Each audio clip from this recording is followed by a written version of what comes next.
Halo anak-anak, bagaimana kabarnya? Ibu sangat berharap kalian semua dalam keadaan yang sehat ya, sehingga kalian bisa mengikuti pelajaran ekonomi kali ini. Kali ini kita akan membahas tentang SHU dan prosedur pendirian koperasi. Simak baik-baik ya. Nah, anak-anak, seperti yang saya katakan tadi ya, kita akan membahas tentang konsep SHU dan prosedur pendirian pada koperasi.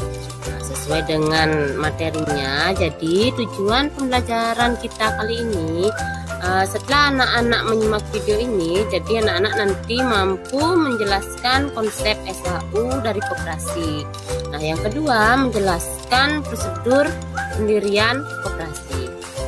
Nah, yang pertama yang akan kita bahas adalah SHU ya. Jadi SHU merupakan pendapatan koperasi selama 1 tahun buku setelah dikurangi dengan biaya-biaya. Nah, konsep SHU ya, salah satu keuntungan menjadi anggota koperasi adalah mendapatkan sisa hasil usaha atau SHU. Nah, SHU diatur dalam Undang-Undang Nomor 25 Tahun 1992 tentang perkoperasian. Jadi, SHU setelah dikurangi dana cadangan dibagikan kepada anggota sebanding dengan jasa usaha. Nah, tentu saja SHU juga digunakan untuk keperluan lain ya, sesuai dengan keputusan rapat anggota. Nah, kemudian kita lanjutkan pada menghitung SHU yang diperoleh anggota ya. Jadi ada dua. Yang pertama yaitu SHU dari jasa penjualan. Nah, kemudian yang kedua SHU dari jasa modal.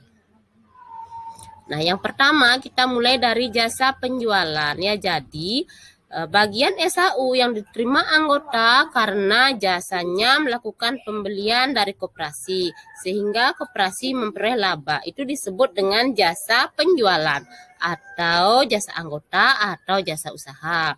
Jadi caranya mencari anak-anak ya, penjualan kepada anggota dibagi total penjualan kepada seluruh anggota koperasi dikalikan dia dengan alokasi SHU untuk jasa penjualan. Nah, kita lanjutkan pada jasa modal. Jadi bagian SHU yang diterima anggota karena anggota yang bersangkutan memiliki simpanan pada koperasi. Caranya mencari simpanan seorang anggota dibagi total simpanan koperasi dikali dia dengan alokasi SHU untuk jasa modal.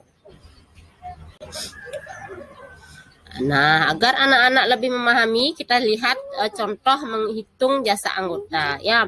Jadi, misalnya seorang anggota melakukan pembelian dari koperasi sebesar 1 juta rupiah. Kemudian koperasi berhasil melakukan penjualan pada seluruh anggotanya sebesar 10 juta rupiah. Nah, alokasi SHU-nya sebesar 3.750.000 untuk jasa anggota. Nah, kemudian di sana disuruh menghitung bagian jasa penjualan yang diterima oleh seorang anggota. Jadi gampang sekali ya, sesuai dengan rumus yang saya berikan tadi, tinggal dibagi saja. Pembelian seorang anggota sebesar 1 juta rupiah dibagi 10 juta dikali dia dengan 3.750.000. Jadi hasilnya 375.000 ya. Nah, sekarang kita lanjutkan pada prosedur pendirian koperasi. Ada 3 tahapan dalam pendirian koperasi. Yang pertama ada tahap persiapan, kemudian tahap pembentukan, yang ketiga tahap pengesahan. Nah, tahap persiapannya ada beberapa tahap ya, silahkan disimak. Nah, kemudian yang kedua tahap pembentukan, ada beberapa tahap juga. Kemudian tahap pengesahannya, silahkan disimak ya. Nah, itu tadi anak-anak sedikit tentang SHU dan prosedur pendirian koperasi. Nah, kesimpulan pembelajaran hari ini, SHU merupakan pendapatan 1 tahun buku koperasi setelah dikurangi dengan biaya-biaya. Anggota mendapatkan SHU sebanding dengan jasa usahanya pada koperasi. Nah, prosedur pendirian koperasi ada 3 tahapan. Ada tahap persiapan, pembentukan, dan pengesahan. Nah, anak-anak, demikian tadi penjelasan tentang SHU dan prosedur pendirian koperasi. Mudah bukan? Semoga bermanfaat. Sampai jumpa.